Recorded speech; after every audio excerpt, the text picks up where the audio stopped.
അച്ഛനാകെ സങ്കടത്തില്. നമ്മുടെ പക്ഷത്ത് നിൽക്കണോ അതോ അച്ഛൻ പറയുന്നത് കേൾക്കണോ? അതാ അർച്ചനയുടെ ധർമ്മസങ്കടം. വെഡിങ് ആനിവേഴ്സറി കാര്യങ്ങളൊക്കെ ഏർപ്പാടാക്കാൻ അച്ഛൻ അർച്ചനയോടാ പറഞ്ഞത്. അച്ഛൻ ആ ചുമതല അർച്ചനയെ ഏൽപ്പിച്ചത് മനഃപൂർവ്വം തന്നെയായിരിക്കും. എന്തായാലും അവിടെ വെഡിങ് ആനിവേഴ്സറി ആഘോഷത്തിൽ ഞാൻ പങ്കെടുക്കുന്നില്ല. ഞാൻ കാരണം നെല്ലിശ്ശേരിയിൽ ആ വെഡിങ് ആനിവേഴ്സറി മുടങ്ങരുതെന്ന് പറയാനാ അർച്ചന വന്നത്. അതുകൊണ്ട് നാളെ നമുക്ക് എന്റെ ബർത്ത്ഡേ ആഘോഷം മാറ്റിവെക്കാം. നന്ദൻ ആ വെഡിങ് ആനിവേഴ്സറിയിൽ പങ്കെടുക്കണം. സന്ധ്യ എന്താ ഇങ്ങനെ പറയുന്നത്? നന്ദൻ പറയും, പിന്നെ ഞാൻ എന്ത് പറയണം? നന്ദനും അവന്തികയും തമ്മിൽ ഒരിക്കലും പിരിയരുതെന്ന് അച്ഛൻ ആഗ്രഹിക്കുന്നു. ഇതുവരെ നമ്മുടെ കൂടെ നിന്ന അർച്ചന പോലും ഇപ്പൊ അച്ഛൻ പറയുന്നത് അനുസരിക്കേണ്ട അവസ്ഥയില്ല. എല്ലാറ്റിനും നാളെ ഞാനൊരു തീരുമാനം ഉണ്ടാക്കും. ഇനി ഇങ്ങനെ മുന്നോട്ട് പോകാൻ പറ്റത്തില്ല. തീരുമാനങ്ങൾ എടുക്കേണ്ട സമയത്ത് അത് ചെയ്യാത്തതിൻ്റെ വിഷമമാണ് നമ്മളിപ്പോൾ അനുഭവിച്ചുകൊണ്ടിരിക്കുന്നത്. എപ്പോഴെങ്കിലും അവനവൻ്റെ ഇഷ്ടങ്ങൾക്കനുസരിച്ചൊന്ന് ജീവിക്കാൻ സാധിക്കണ്ടേ മനുഷ്യന്?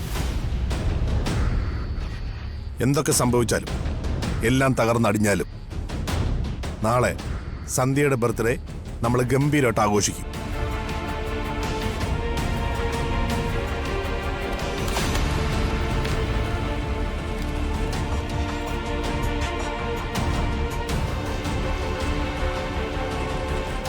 ഇത് നാളെ തനിക്കിടാൻ വേണ്ടി ഞാൻ വാങ്ങിച്ച ഡ്രസ്സാ. താൻ പേടിക്കണ്ട. എല്ലാ യുദ്ധത്തിനും ശേഷമാണ് സമാധാനം ഉണ്ടാവുന്നത്. ഏത് പുഴയും കലങ്ങി മറിഞ്ഞതിന് ശേഷമാണ് തെളിനീരാവുന്നത്. എല്ലാം കലങ്ങി തെളിഞ്ഞ് തന്നെ തീരണം. എന്നാലേ സമാധാനമായിട്ട് നമുക്ക് ജീവിക്കാൻ പറ്റൂ. ഇത് വാങ്ങിച്ചോ.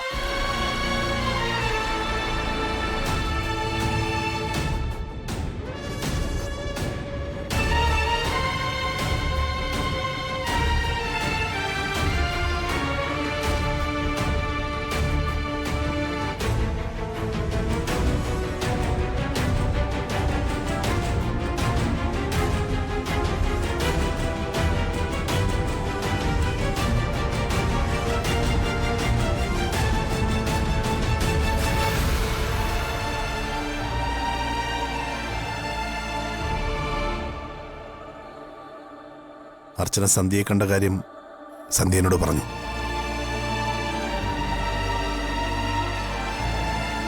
എങ്ങനെയെങ്കിലും നാളത്തെ വെഡിങ് ആനിവേഴ്സറി ഫംഗ്ഷൻ അച്ഛനോട് പറഞ്ഞ് മാറ്റിവെക്കണം. ഇതെന്റെ റിക്വസ്റ്റാണ്. എനിക്കതെങ്ങനെ അച്ഛനോട് പറയാൻ കഴിയുന്നുണ്ടേട്ടാ? എനിക്ക് താല്പര്യം ഉണ്ടായിട്ടൊന്നും അല്ല ഇതൊക്കെ ചെയ്യുന്നത്. പക്ഷേ അച്ഛൻ്റെ ആഗ്രഹമല്ലേ. അച്ഛൻ പറയുന്നതിനപ്പുറം ഒന്നും ചെയ്യാൻ എനിക്ക് സാധിക്കില്ല നന്ദേട്ടാ. അത് നന്ദേട്ടന് അറിയാവുന്ന കാര്യമല്ലേ.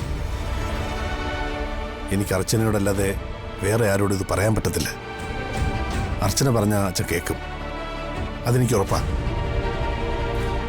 അർച്ചനെ ഈ വിഷമഘട്ടത്തിൽ എന്നെ സഹായിച്ചേ പറ്റൂ. അല്ലാതെ എന്നെ സഹായിക്കാൻ വേറെ ആരുമില്ല. അതൊക്കെ ശരിയാണ്. ഈ കുടുംബത്തിന്റെ നന്മയ്ക്ക് വേണ്ടിയുള്ള ഏത് കാര്യവും ഞാൻ പറഞ്ഞ അച്ഛൻ കേൾക്കും. പക്ഷേ ഇതങ്ങനെയാണോ നന്ദേട്ടാ? നന്ദേട്ടന്റെ വ്യക്തിപരമായ കാര്യങ്ങളിലൊന്നും ഇടപെടാനോ സംസാരിക്കാനോ ഞാൻ ആളല്ല. നന്ദേട്ടനും അവന്തിയേടത്തെയും തമ്മിലുള്ള ബന്ധം വേർപിരിഞ്ഞു പോകുന്നത് അച്ഛൻ സമ്മതിക്കുമെന്ന് തോന്നുന്നുണ്ടോ? ഞാൻ നേരത്തെ പറഞ്ഞല്ലോ, മറ്റുള്ളവരുടെ സന്തോഷങ്ങൾക്ക് വേണ്ടി ജീവിച്ച് ഞാൻ മടുത്തു. ഇനി എനിക്ക് വേണ്ടി കുറച്ചെങ്കിലും ജീവിക്കണം. അതിനുള്ള തയ്യാറെടുപ്പില്ല ഞാൻ. എങ്ങനെയെങ്കിലും ഈ ഡിവോഴ്സ് നടന്നേ പറ്റൂ. അതിനിടയിൽ ഈ വെഡിങ് ആനിവേഴ്സറി ഫംഗ്ഷൻ നടക്കാൻ പാടില്ല. ഇപ്പോ അല്പമെങ്കിലും ജീവിതം എൻ്റെ കയ്യിൽ ബാക്കിയുണ്ട്. അതും കൂടി കൈവിട്ടു പോയാൽ പിന്നെ ഞാൻ ഉണ്ടാവില്ല. സന്ധ്യ ഡോക്ടറുമായിട്ടുള്ള നന്ദേന്റെ എല്ലാ സൗഹൃദവും അടുപ്പവും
ഈ വെഡിങ് ആനിവേഴ്സറി ഗിഫ്റ്റ് ഞാൻ അയാൾക്ക് കൊടുക്കാൻ തീരുമാനിച്ചത് അയാളോടുള്ള സ്നേഹം കൊണ്ടോ ആത്മാർത്ഥത കൊണ്ടോ അല്ല, വെറും ഡ്രാമ.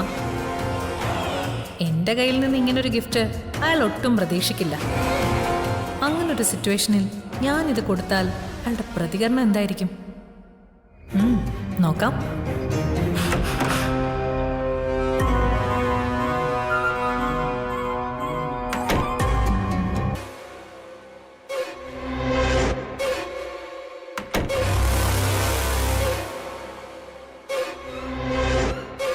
ആ, ഒന്ന് നിന്നേ.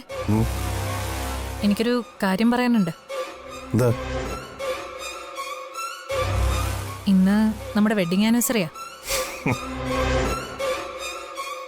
നിങ്ങൾക്കിത് കേൾക്കുമ്പോൾ പുച്ഛമാണെന്ന് എനിക്കറിയാം. ഒരു ഭാര്യ എന്ന നിലയിൽ എനിക്ക് ചില കടമകളൊക്കെ ഉണ്ടല്ലോ. രാവിലെ തന്നെ നീ കോമഡി പറഞ്ഞ് ചിരിപ്പിക്കരുത്. നിങ്ങളങ്ങനെ പറയുമെന്ന് എനിക്കറിയാം. അതുകൊണ്ടാ ഞാൻ നിങ്ങൾക്ക് വേണ്ടി സ്പെഷ്യലായിട്ട് ഇത് വാങ്ങിയത്.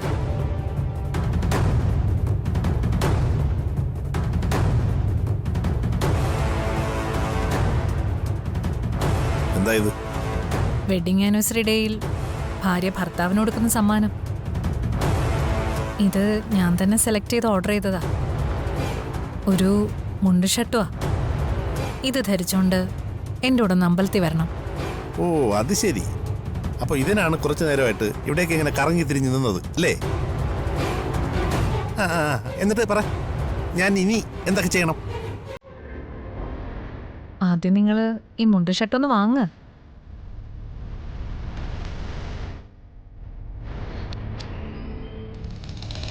എനിക്കും ഇതുപോലെ ഒരു ഗിഫ്റ്റ് വാങ്ങിത്തരാവുന്നതേ ഉള്ളൂ. സാധാരണ ഭർത്താക്കന്മാരൊക്കെ വെഡിങ് ആനിവേഴ്സറിക്ക് ഇതുപോലെ ഗിഫ്റ്റ് വാങ്ങി കൊടുക്കാറുണ്ട്. അതിന് ഞാനൊരു സാധാരണ ഭർത്താവല്ലല്ലോ. സ്വന്തം ഭാര്യ 6-7 കൊല്ലം തടവിലിട്ട് പീഡിപ്പിച്ച ഭർത്താവല്ലേ. എന്നിട്ടിപ്പോഴും ഞാൻ നിന്റെ കൂടെ തന്നെ ജീവിക്കുന്നതിൽ അത്ഭുതം. അതൊക്കെ കഴിഞ്ഞ കാര്യമല്ലേ. കാലം മായ്ക്കാത്ത മുറിവുകളില്ല എന്നാണല്ലോ പറയാറ്. ഇനി അതൊക്കെ മറന്ന് നമുക്ക് സന്തോഷത്തോടെ ഒരുമിച്ച് ജീവിക്കണം. അപ്പോൾ അതാണ് പ്ലാൻ. അതിനാണ് ഈ മുണ്ട് ഷർട്ടും ഒക്കെ ആയിട്ട് രാവിലെ തന്നെ ഇറങ്ങി തിരിച്ചത്. കഷ്ടം. ഡീ, നീ തന്ന ഈ മുണ്ട് ഷർട്ടും ചിലപ്പോൾ ഞാൻ ഇടും. അത് പക്ഷേ ഇന്നത്തെ ദിവസമല്ല, പിന്നെ നീ ചാകുന്ന ദിവസം. അന്ന് ഞാനൊരു പുതിയ മുണ്ട് ഷർട്ടൊക്കെ ഇട്ട് സന്തോഷത്തോടെ നീ പറഞ്ഞതുപോലെ ക്ഷേത്രത്തിലൊക്കെ പോയി ദൈവങ്ങളോട് നന്ദി പറയാം.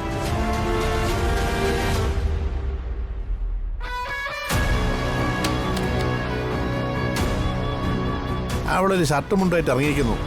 നാണമില്ലേടി നിനക്ക്? ദേ, ഇത്തരം നാടകങ്ങളുടെ കാലമൊക്കെ കഴിഞ്ഞു. കുറച്ചുകൂടി പുതിയ ഐറ്റം വല്ലതുണ്ടെങ്കിൽ അത് ഉപയോഗിക്കും.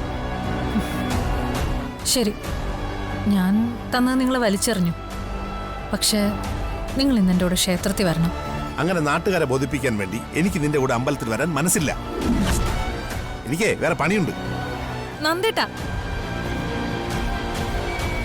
ക്ഷേത്രത്തിൽ വരുന്നില്ലെങ്കിൽ വരണ്ട. പക്ഷെ നിങ്ങൾ എവിടെ പോയാലും വൈകുന്നേരത്തെ അച്ഛൻ തീരുമാനിച്ച ഫംഗ്ഷൻ ഇവിടെ ഉണ്ടാവണം. ഇല്ലെങ്കിൽ ഞാനെന്തിനാ ആത്മഹത്യക്ക് ശ്രമിച്ചതെന്ന് എല്ലാവരും അറിയും. അറിയട്ടെ, എല്ലാരും അറിയട്ടെ. ഇനി എനിക്കതിൽ ഭയമില്ല. അത് കേട്ട് അച്ഛൻ എന്തെങ്കിലും സംഭവിച്ചു പോകുന്നുള്ള ഭീഷണിയും വേണ്ട. എന്റെ കാര്യത്തിൽ ഇനി തീരുമാനം എടുക്കുന്നത് ഞാനാ. അതുകൊണ്ട് ആഘോഷിക്കാൻ തീരുമാനിച്ചൊരങ്ങ് തനിയെ ആഘോഷിച്ചാൽ മതി. പക്ഷേ ഇത് നെല്ലിശ്ശേരി വീട്ടിലെ നിന്റെ അവസാനത്തെ ആഘോഷമായിരിക്കും. അത് നീ ഓർത്തോ?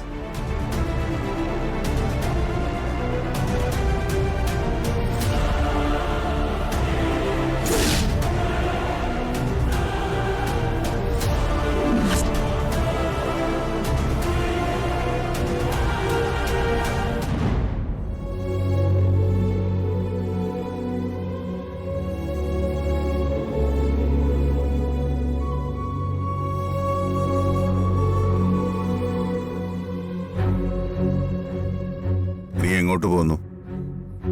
എനിക്ക് അത്യാവശ്യമായിട്ട് ഓഫീസിൽ ചില ജോലികളുണ്ട്. നീ ഒരു മനുഷ്യനാണോ? ഭാര്യയും ഭർത്താവും ആകുമ്പോൾ അവർക്കിടയിൽ ചില പ്രശ്നങ്ങളൊക്കെ എപ്പോഴും ഉണ്ടാവാറുണ്ട്. അതൊക്കെ ഊതി പെരുപ്പിച്ച് വലുതാക്കുന്നത് നല്ല ശീലമല്ല. അച്ഛാ, നമുക്ക് പിന്നീട് സംസാരിക്കാം. എനിക്കല്പം ധൃതിയുണ്ട്.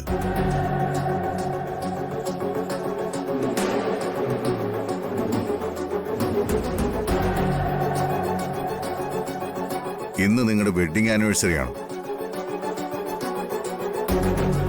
ഇന്നത്തെ ദിവസം ഓഫീസിൽ പോകാതെ ലീവ് എടുത്തു എന്ന് കരുതി ഒന്നും സംഭവിക്കാൻ പോകുന്നില്ല. നീ ഇന്ന് ഓഫീസിൽ പോകണ്ട. അത് പറ്റില്ല അച്ഛാ, എനിക്ക് പോയേ പറ്റൂ. നീ എന്തിനാ നന്ദ ഇങ്ങനെ വാശി പിടിക്കുന്നത്? ഇന്നത്തെ ദിവസം സന്തോഷമായിട്ട് നിങ്ങളോടൊപ്പം ഇരുന്ന് ആഹാരം കഴിക്കാമെന്ന് വിചാരിച്ചിരിക്കായിരുന്നു ഞാൻ. ഇന്ന് മാത്രം എന്താ ഒരു പ്രത്യേകത? എന്നും എല്ലാവരും ഒരുമിച്ചിരുന്നല്ലേ ആഹാരം കഴിക്കുന്നത്. ഡൈനിങ് ടേബിളാണ് കുടുംബസ്നേഹത്തിന്റെ ആധാരം എന്നാണല്ലോ അച്ഛൻ എപ്പോഴും പറയാറ്. പക്ഷേ അത്രയ്ക്ക് വലിയ സ്നേഹമൊന്നും നമ്മുടെ ഈ ഡൈനിങ് ടേബിളിൽ ഞാൻ കണ്ടിട്ടില്ല.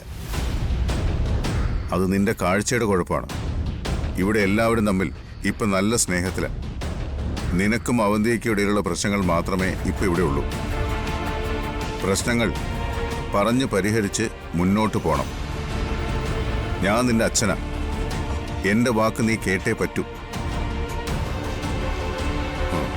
ടൗണിലെ ബേക്കറിയിൽ ഞാൻ കേക്ക് ഓർഡർ ചെയ്തിട്ടുണ്ട്. അതിൻ്റെ ഡീറ്റെയിൽസ് ഞാൻ മെസ്സേജ് അയച്ചിട്ടുണ്ട്. ഉച്ചയ്ക്ക് തിരിച്ചു വരുമ്പോൾ ആ കേക്കും വാങ്ങിച്ചുകൊണ്ട് വേണം വരാൻ.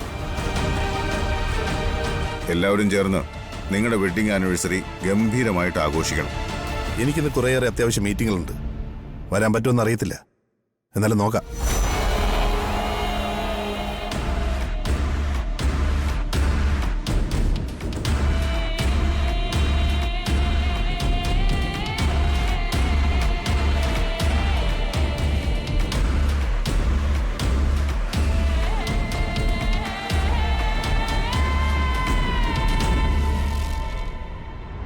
എൻ്റെ വാക്കുകൾ അവൻ ധിക്കരിക്കില്ല.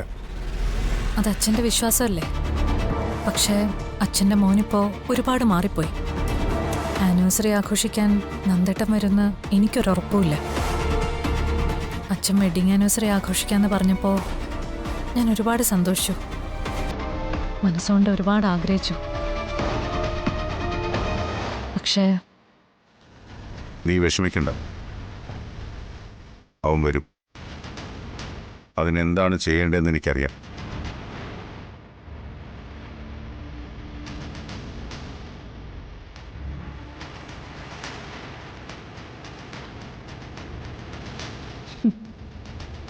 കിളവും വിചാരിക്കുന്നത് മോൻ ഇപ്പോഴും പഞ്ചപാവാന്ന. പക്ഷെ മോൻ കണ്ണടച്ച് പാലുടിക്കുകയാണെന്ന് കിളവൻ അറിയുന്നില്ല. ഈ വെഡിങ് ആനിവേഴ്സറി നടന്നാലും ഇല്ലെങ്കിലും മോൻ്റെ കാര്യത്തിൽ ഞാനൊരു തീരുമാനം എടുക്കും. അന്ന് കിളവൻ കരയും. മോൻ്റെ ശവത്തിന് മുന്നിലിരുന്ന് കരയും. അത് ഞാൻ കാണിച്ചു കൊടുക്കും.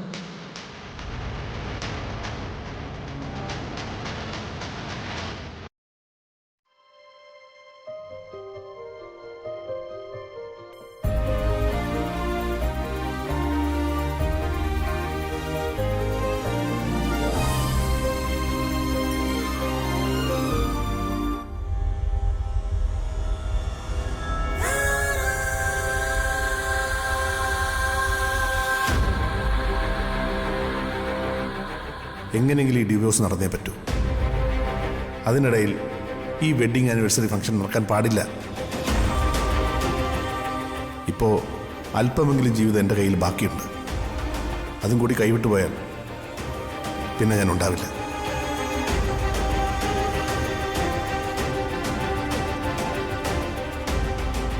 നമ്മൾ അലങ്കാരങ്ങളൊക്കെ നടത്തിയിട്ട് നന്ദേട്ടൻ വരുമല്ലോ അല്ലേ?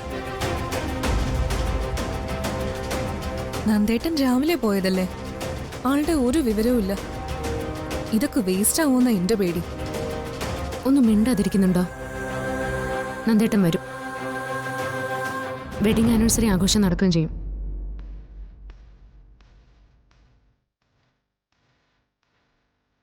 എന്താ നിങ്ങൾ തമ്മിലൊരു സംസാരം? ഒന്നുമില്ല അച്ഛാ.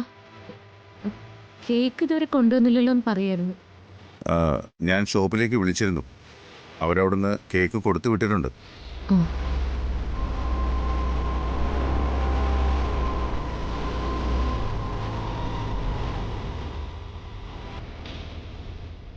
ആ, ദേ കേക്ക് വന്നെന്ന് തോന്നുന്നു. അനക്കെ മോള് പോയി അതിങ്ങ് വാങ്ങിച്ചോണ്ട് പോരെ.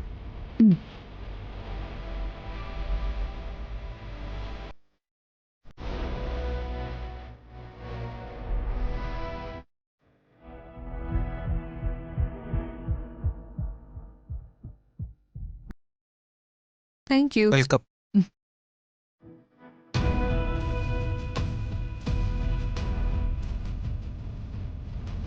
ആ ഞാനിത് അവരോട് പ്രത്യേകം പറഞ്ഞ് ചെയ്യിച്ചതാ. നിങ്ങൾ ഇതൊക്കെ ഒന്ന് സെറ്റ് ചെയ്ത് വെക്കും. ഞാനിപ്പോൾ വരാം. ഇതായിട്ട്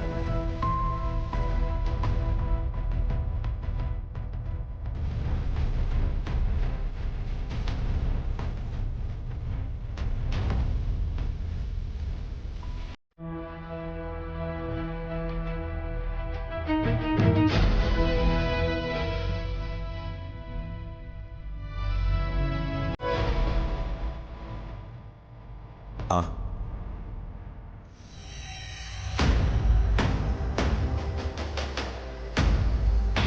നീ ഇതുവരെ റെഡിയായില്ലേ?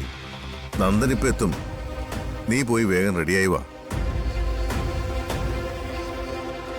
അച്ഛൻ ഈ ആഘോഷങ്ങളൊക്കെ ഒരുക്കുന്നത് വെറുതെയാണെന്ന് എനിക്ക് തോന്നുന്നത്. അതെന്താ? നന്ദേട്ടൻ ഇതുവരെ ഓഫീസിൽ നിന്ന് ഇറങ്ങിയിട്ടില്ല. അച്ഛൻ പറഞ്ഞ വാക്കിന് എന്തെങ്കിലും ഒരു വില കൽപ്പിച്ചിരുന്നെങ്കിൽ നന്ദേട്ടൻ ഇന്ന് ഓഫീസിൽ പോവായിരുന്നോ? ചെറിയ കുട്ടികളാണെങ്കിൽ ശാസിക്കാം, കുറച്ചുകൂടി വലിയ കുട്ടികളാണെങ്കിൽ തല്ലാം. പക്ഷേ ഇത് അച്ഛനോളം വളർന്ന ആൺമക്കളാ. അവർക്ക് അവരുടേതായ തീരുമാനങ്ങളുണ്ടാവും. എന്നാലും എൻ്റെ തീരുമാനം ഇതുവരെ എൻ്റെ 3 ആൺമക്കളും തെറ്റിച്ചിട്ടില്ല. അതുകൊണ്ട് അവൻ വരുമെന്ന് തന്നെയാ എൻ്റെ വിശ്വാസം. നീ വേഗം റെഡിയായി വാ, ഞാൻ അങ്ങോട്ട് ചെല്ലട്ടെ.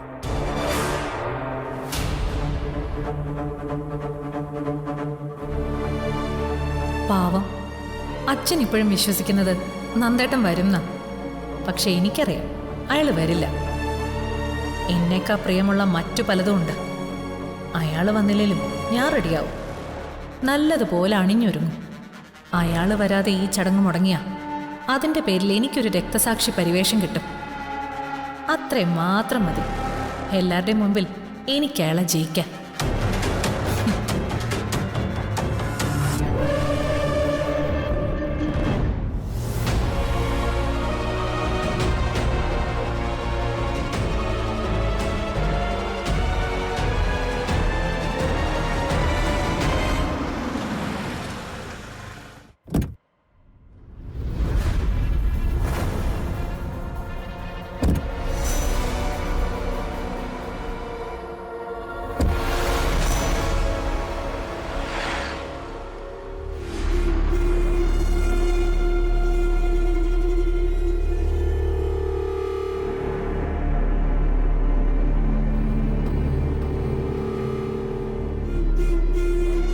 നന്ദനോടെ ഏട്ടൻ നേരത്തെ ഇറങ്ങിയല്ലോ. ഇവിടെ വന്നില്ലേ? ഇല്ല, ഇതുവരെ വന്നില്ല. അവൻ നിങ്ങളുടെ കൂടെ വരുമെന്ന് കരുതിയിരിക്കുകയായിരുന്നു ഞാൻ. ഏട്ടൻ നേരത്തെ തന്നെ ഓഫീസിൽ നിന്ന് ഇറങ്ങി. എന്തോ അത്യാവശ്യ കാര്യത്തിന് ആരെയോ കാണണമെന്ന് പറഞ്ഞിരുന്നു.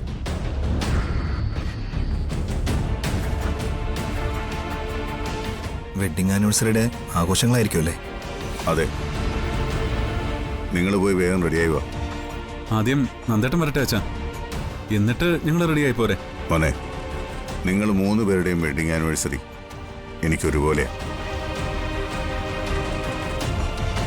അതിൽ ഒരു വേർതിരിവുമില്ല. നന്ദേട്ടൻ്റെ വെഡിങ് ആനിവേഴ്സറി കൂടുന്നതിൽ ഞങ്ങൾക്ക് സന്തോഷമുള്ളൂ അച്ഛാ. പക്ഷേ നന്ദേട്ടൻ പോലും ഇതുവരെ എത്തിയിട്ടില്ലല്ലോ. അതൊക്കെ എത്തിക്കോളും. നിങ്ങൾ പോയി ഫ്രഷ് ആയിട്ടോ. ശരി അച്ഛാ.